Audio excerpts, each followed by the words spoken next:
Welcome back to my channel Bioinformatics, and in today's lecture we are going to cover the Linux and shell scripting questions. So we are going to practice some exercise to use the command line that we have learned so far from the modules that I have covered. So starting with the first exercise. So this particular exercise has a couple of questions. So we are going to try and solve one by one. So the first question is navigate to the root directory.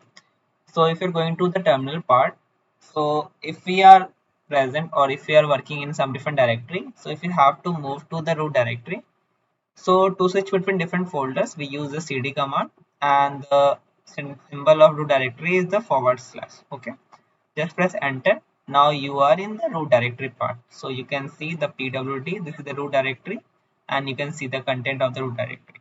Okay, now the second question is how use the manual for ls to figure out how we can display the directory in long format. Okay, so if you need to check the manual, so you are going to use the man command and you can do ls. So it is going to open a document and where you have to look for ls command. So what you have to do, you have to scroll down and you can see we have all the commands. So starting with abc, so we need to go to the l characters. So scroll down and then it is f g. This is L thing. So we need to look for ls command. So where is ls? Yeah, this is ls command. So ls is command is used for list out the directory contents. Okay. So we have different options. So we need to look for which option we need to use to print the long format. So we can simply say if we have to print the contents in the long listing format, we have to use the -l option. And also if you want to combine other options, we can combine. For example, if we want to print something in human readable size format, so we can combine with h also. Okay, now quit this particular part, and the task was like we need to display the content in the long format. So if you do simply ls, it is going to list out the contents, but if you want to see the contents in the long format, you need to use ls -l option, and we will have the output in the long format. Okay, now the third question is how you can navigate to your home directory. Currently I am in the root directory. If I have to move to the home directory, so what we have to use? We have to use the cd command, and the syntax or symbol for the home directory is tilde symbol. Okay, and just press enter. Now you are in home directory. Next question is display the content of your home directory. So same way to display the content of any particular folder, we use the ls command to list out the content. So you can see within my home directory, I have 3 folders and 1 file. Now the fifth question is display the history of what you have done so far. So if you want to see like what are the commands you ran so far, simply need to use the history command, history. So we just press enter. We can see whatever the commands we ran so far.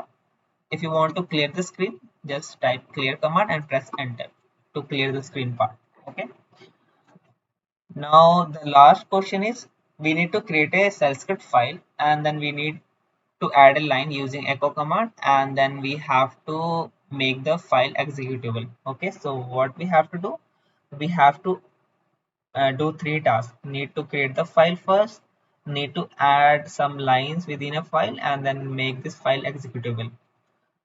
So let me go to my working directory. So this is the alias command that I have defined. You can check out my videos like how to define the alias command. So now I'm in different folders. So now if I can show the files that I have in this particular data, so these are the files. So our first task is to create a shell script file.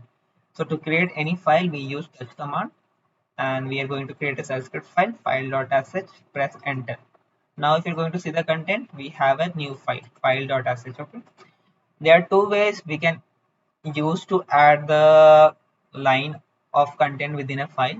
First is you can simply use the echo command, and let's say I'm going to add this is a shell script file. Okay, so I can use this operator, redirect operator, and providing the file name in which file I want to add this particular line. Okay, now simply I'm going to press enter. Now if you see the content of the file using cat command, so I can see I have a line. This is a shell script file. Okay, so this is the first option. Second option is we can use a editor using a vim command and providing the argument that is your file name. Okay, it is going to open the file in a editor format where you can update the file. So as of now, we can see we are in the read mode, so we can see the file and other information. If you want to update, you need to change it to insert mode. So just press I. Now you can see we are in insert mode. Now we can update the file content. So for example, I'm going to add echo and I want to print this particular line in the output. Okay. Now escape mode to jump out from the insert mode, colon WQ to write and save the file. Okay. Now if I'm going to again see the content of the file using cat command, so I can simply say cat file.sh. Okay, press enter. Now initially I have the content this particular part, but I have modified the content. So now the content is echo and within the double quote we have some line. Okay. Now if I'm going to execute this particular shell script using full stop / file.sh, we are getting error, means permission denied, means we do not have permission to execute this particular file. So how we can check whether we have permission or not? So to do that part, we just simply do ls minus l. So it will list out the contents in long format and the first column will have the information for the permission part. So this is my file, so I can see this particular row. So we can say dash is basically belongs to, when we have dash it means the file, and we only have the read and write permission for user. So for me, I have only the read and write permission. I don't have executable permission, means I can't execute the shell script file. So I can add some permission to execute this file. So how we can add? So using chmod command. So chmod plus is for adding permission, minus is for removing permission. So I'm going to add the permission for execution to X and providing the file name. So for which input file I want to add the permission, so that is the shell script file file.sh. Press enter. Now again I can see the content in long format. Now you can see this particular file, initially it was in white color, now it is changed to the green color, and now we have read, write and execute permission, RWX. We can see read, write and execute permission. Now if you are going to execute this particular file, we are getting the output. This is a shell script file. Okay, so this was the last question. We have created the file, added a line and then executed the shell script file. So first we converted giving permission using chmod. Okay, so this is the whole exercise. You can also do the same thing. Try to pause the video, try to solve the questions and then check out my answers to do the validation part, whether you're doing correct or not. If you are not able to do that part, try to rewatch my previous videos to know which command is used for which purpose. Okay, now let's move to the second exercise. So in this particular exercise, we have to do again 6 tasks. So the first task is we need to create a folder in your home directory. Okay, so you can create a folder in any places. So let's say, for example, if you have to create the folder in home directory, so you have to navigate first in the home directory. So cd and tilde. Okay, now the second task is, but for now you can create a folder using mkdiff. So the second task was to create a folder. The name of the folder will be NGS data analysis and we need to create this particular folder within a home directory. Okay, so NGS data analysis. Now if you do ls, now we can see we have created a new folder. Initially we don't have this particular folder. Okay, so instead of doing in the home directory, what I would suggest you can do in your working directory. For example, in your, if you're working in Windows system, so you will have drive. So if you can see, like I have within the drive, we will have different options: C drive, D drive, E drive. So for me, I'm working within a C drive, so I'm having a separate folder for doing the analysis part or whatever I want to do. So let's try to do all the exercise for creating the entire thing in a working directory that is different from home directory. Okay. So now if I'm going to create the same folder, so let's see the content of the folder first, practice data. So we don't have any folder with a name ngest data analysis. So what I can do, I can use mkdir command and ngest data analysis. Now if I'm going to do ls, so I can see I have created a new folder. Next task was to create a subfolder. So within this particular folder, I need to create workplace and the reference thing. Okay. And also within the workspace, we need to create a data subfolder. So there are two ways. One way is like we need to navigate to this ngest data analysis folder first. And now we need to create two folders mkdir using workplace and reference. So workplace and reference. So we need to create two folders so we can provide both the argument in a single command mkdir and providing both the argument, and both the argument will be separated by space. Press enter. Now if you do ls, so we can see we have created two folders, reference and the workplace. Okay. Now the third task was within the second task was to create a data folder within a workplace. So I can do the same thing. So what I can do, I can do this way, mkdir workplace and the data folder. Now do ls, going to workplace, and we have the data folder. Okay. So this time, this is the one option. Other option is like you can navigate to workspace first using cd command, and then you can use mkdir data. Okay. But I was in the one directory back, so I simply provided the directory where I want to create the data folder. Okay. So this is the second approach that we can use to create the data folder name.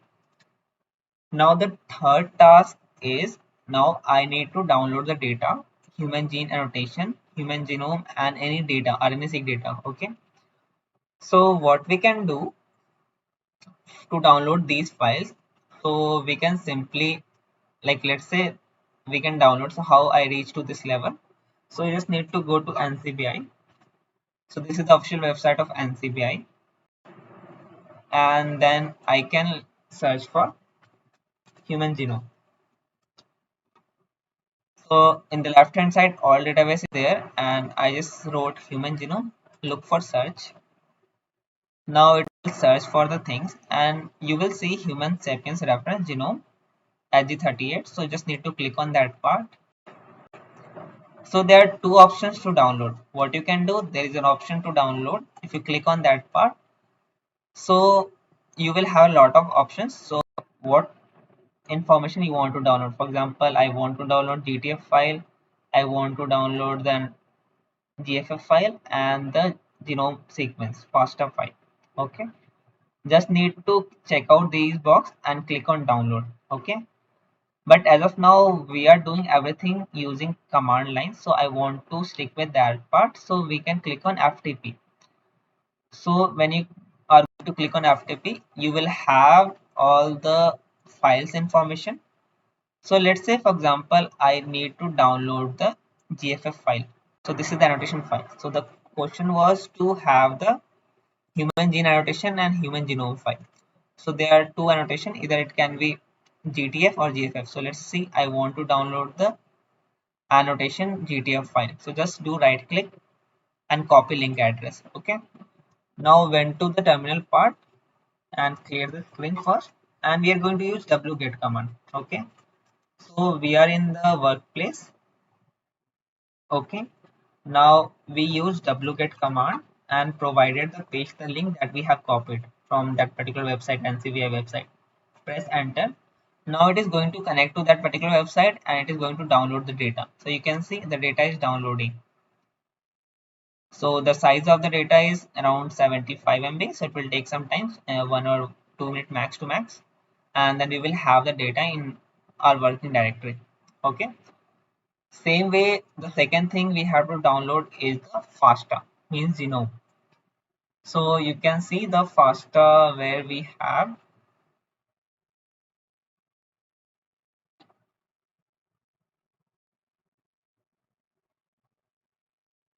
So we have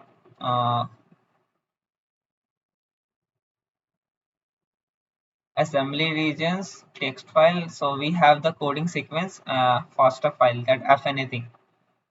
and this is the main genomic file, but the size of this particular file is 928 MB.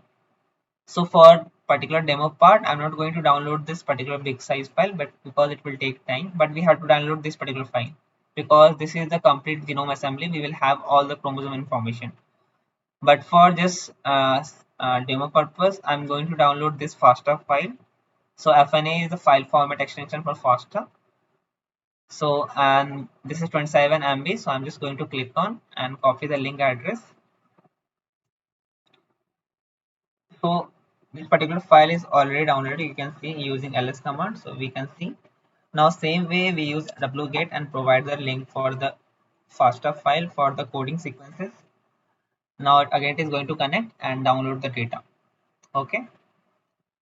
So this is the second part. For example, if you want to download the RNA-seq data, so what you have to do, you just need to go to again to the NCBI website, and in the left hand side you need to change the database. Now for RNA-seq data, we have to look for gene expression omnibus database, that GEO, and now you can simply write RNA-seq data. Okay, press enter. You will have a lot of experiments where we have RNA-seq expression data. Okay, so what you have to do, just click on any of the experiment and you can see we will have the data. So either way, what you can do, you can simply click on copy link address. So this will be the quantified data. If you want to download the FASTQ data, then you need to download from the samples part. Okay, so we will have from the SRAID. So you just need to go to the SRN unselected and need to download the data. But as of now, we are going to download the quantified data. Now we need to download the data. So we are going to click on FTP and then copy the link address. And then we are going to use the wget and providing the FTP link. Okay, so just paste it and click enter. So it is going to connect and download the data for you. Now you can see I have all the three data, RNA-seq data, then one coding sequence genome assembly file, and then we have the annotation file. So we have downloaded all the three data. Now we have to move the annotation file and the genome file into the reference folder. So that will be the using the mv command, that is the move command. Okay, so I'm going to, what I have to do, I need to copy this particular file. Okay, so gtf file, and then this particular file, these two file I need to move to. So what I have to do, currently I am in the workplace. Okay, and within the NGS data analysis we have workplace and reference. So I can go one directory back and click on reference, press enter. Now see ls. Now these files were moved from workplace to the reference folder. So I can simply do cd one directory back, then we have workplace, go to workplace and do ls. Now you can see,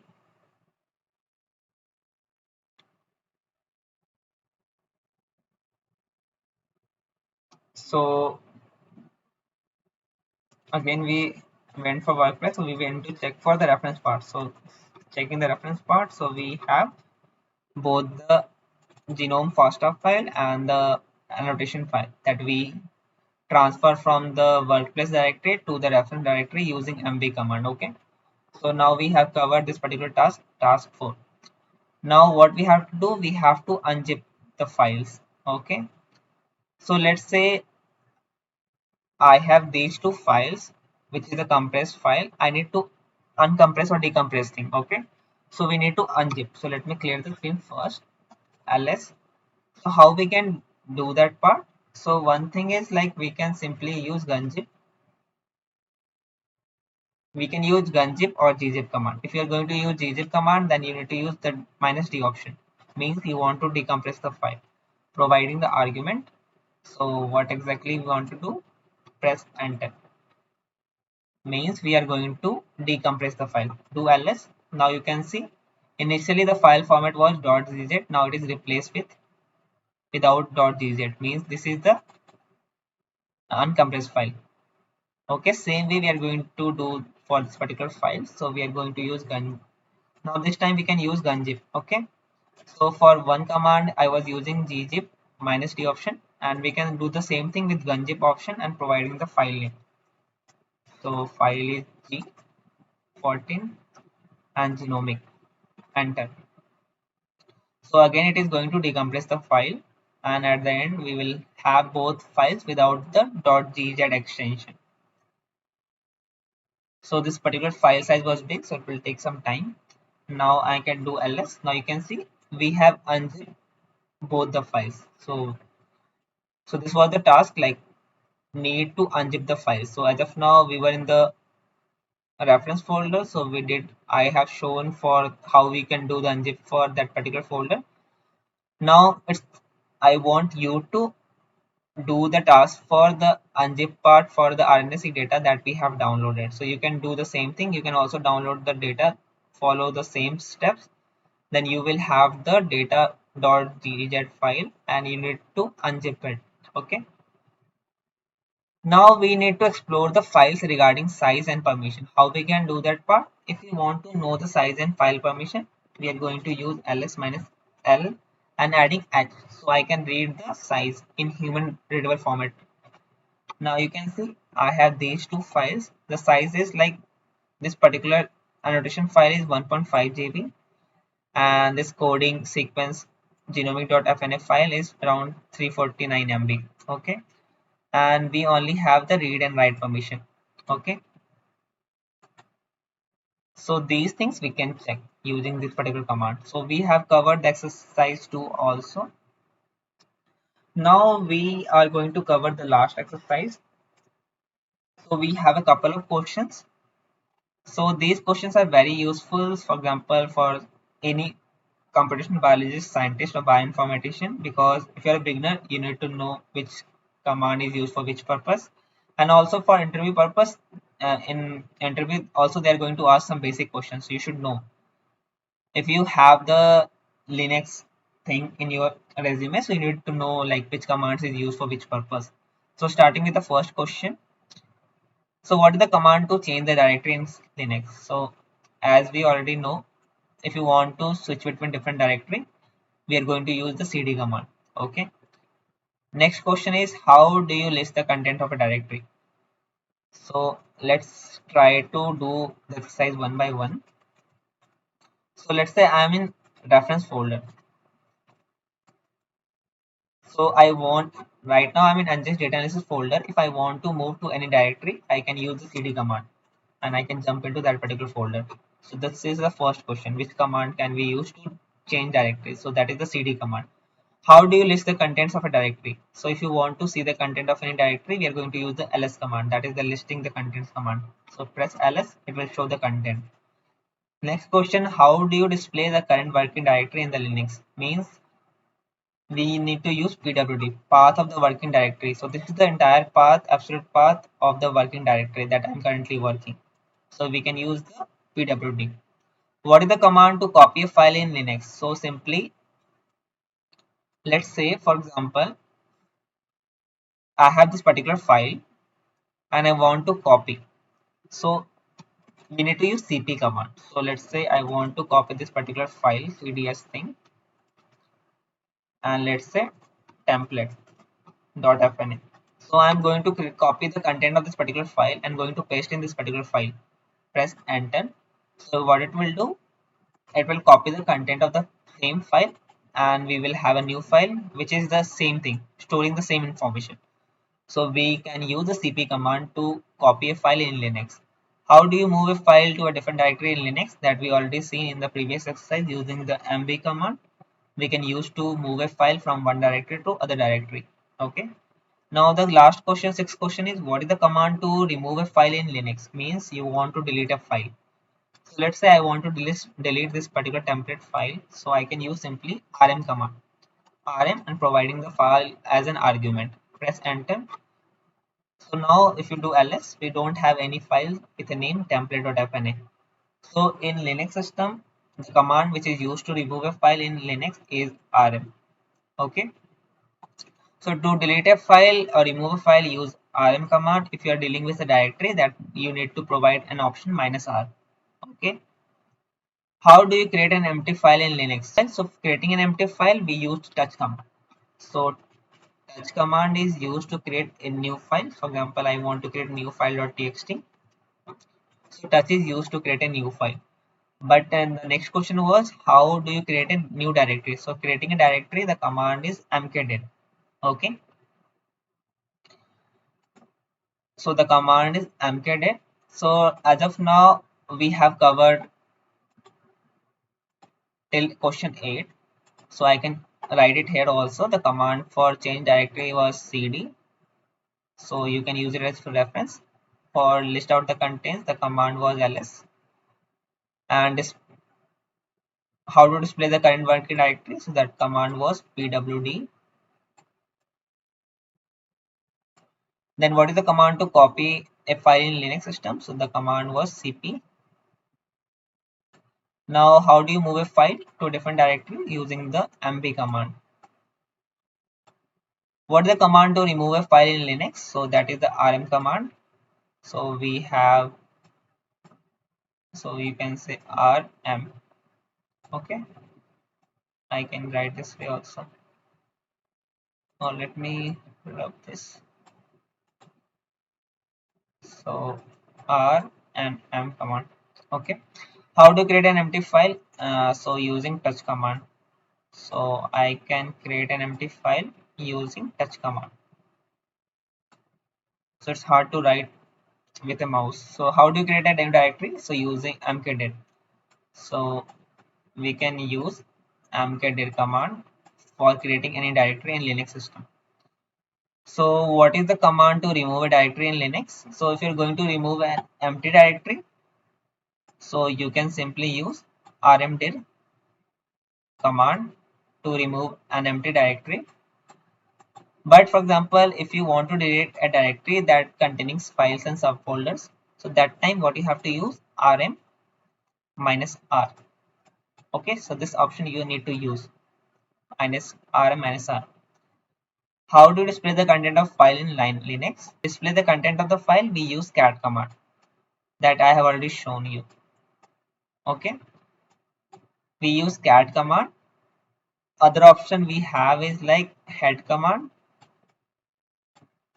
and one more option we have is the tell command. So these commands we can use to display the content.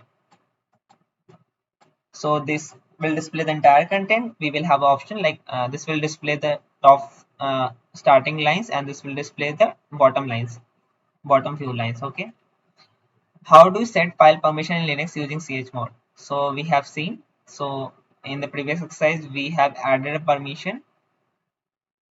So using plus command means adding a permission, and what permission we have added? Executable permission. So we have used chmod command, chmod command, and then we added plus x to add the permission. So how do you display the last 10 lines of a file in Linux? So I can show you this particular part. So I can clear the screen. So I have this particular file. So if I want to list out, so I can use the del command minus an option, and providing I need to print out last 10 lines, so I can provide the last 10. So this will be 10, and providing the file name. Okay, so I can say cds. So this is the last 10 line that is present within this particular file. Okay, so you can use the tell command. So you need to use tell command to display the last 10 lines. Okay, what is the command to find a specific file in a directory and its subdirectory in Linux? Okay, so let's say for example I went to directory back, and let's say I want to find. So as of now we have only few files, but when we are dealing with more than 50 files, so we can use the find command to look for the particular file. So what you have to do, you just need to provide find and where you want to search. So you need to provide the path of that particular directory where you are looking for some files. So let's say I'm looking within a current directory. So the symbol for current directory is full stop. So means I'm looking for a particular search of a file within my current directory. So find minus find and full stop, then type. So which type. I'm looking for a directory, or I'm looking for a file. So I'm looking for a file, so I can give type F. If I'm looking for a directory name, so I need to provide D. Okay. Then the next thing is option is minus name. So means I need to provide the pattern. So I want to know whatever the samples we have, 4525 pattern. So I want to fetch the entire path for those information. Press enter. Now you can see I don't have to manually check, okay, this is 4525 file, this is 4525 file, this is 4525 file.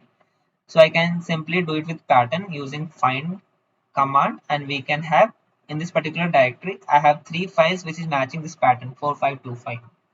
Okay. So when you have more number of files, you can do these things to do the filtering, to create a subset and easily see whether your file is present or not in the particular directory. So the command is used is the find command for this particular questions. Now the next question is, how do you use the tar command to compress and extract files in Linux? Okay. And the next thing is, what command can you use to show running process in Linux system? Okay. So what we can do, so if we clear the screen and do ls, so tar is basically used to compress or decompress the folder. And if you want to compress and decompress the files, then we use the gzip or gunzip command. Okay. So let's say I want to use tar command, and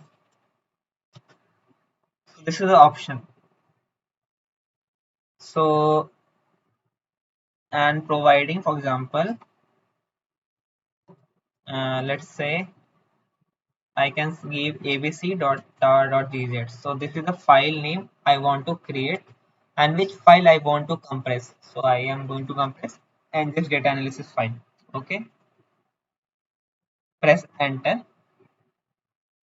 Uh, so the option I am using is extract. Okay, so I was using X. So instead of X, I need to use C. So I need to compress instead of extract. So the command should be zcvf.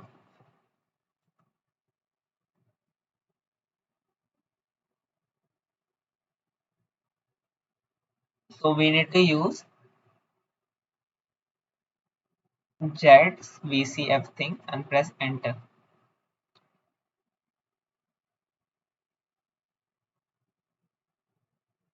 Now it is compressing all the files and folder that is present within the NGS data analysis folder. So it is doing the task and we will see. So it will take some time because the size of this particular file was big. So it will take some time, and then we will have in the output part that we have a new compressed tar file, that the name of the tar file will be abc.tar.gz. So meanwhile, for example, the options I have used, so it is doing two tasks. So first it is compressing the file. So you can see we have small z, which is basically compressing the file using gzip command, and we have small v option that is for verbose, and then we have c option that is option to create this particular tar file, and then we have app option. Small f is basically the name of the tar file that we are going to provide. Okay. Now if you do ls, now you can see we have created a tar.gz file, abc.tar.gz. Okay. Now if we need to extract this particular thing, so what we have to do, we need to tar. Now we need to extract. So it will be same thing. We are going to extract. Initially we were doing compress file. So tar and z, that is for the compression part. Now we need to extract. So we are going to use extract, then it will extract the files thing. So this is the command it should be. Okay. So I'm not going to run this particular thing. So you can try it out. So this is the second last question. How do you use the tar command? Okay. To compress and extract files in Linux thing. So what command can you use to show running process on system? So there are different commands. PS you can use, that is means the process status, and the top command that you can use. So let's say for example if you're going to use PS, so it is going to provide different information like whatever the things that is running in the backend. So the PID means ID of that particular process, and we have other information. Same way, for example, if you want to use the, let me clear the screen first, top command, then it is going to run and show the again the same thing. So it will show the processes thing and all the informations. So you can see we have the process, whatever things are running like PID for each process, like how much things they are using the CPU part and other information. So these things we can check using the PS and top command. So these commands we can use to show the running processes. So for example, these are useful when we are working on servers and we are running some pipelines, and we can monitor the progress and the things like whether my particular pipeline is taking more space or CPU thing. So if other person can also run the same pipeline, so it will not take, like it will not hamper the other pipeline process. Otherwise, it will slow down the system thing. Don't forget to like the video and subscribe my channel for the further content. Thank you.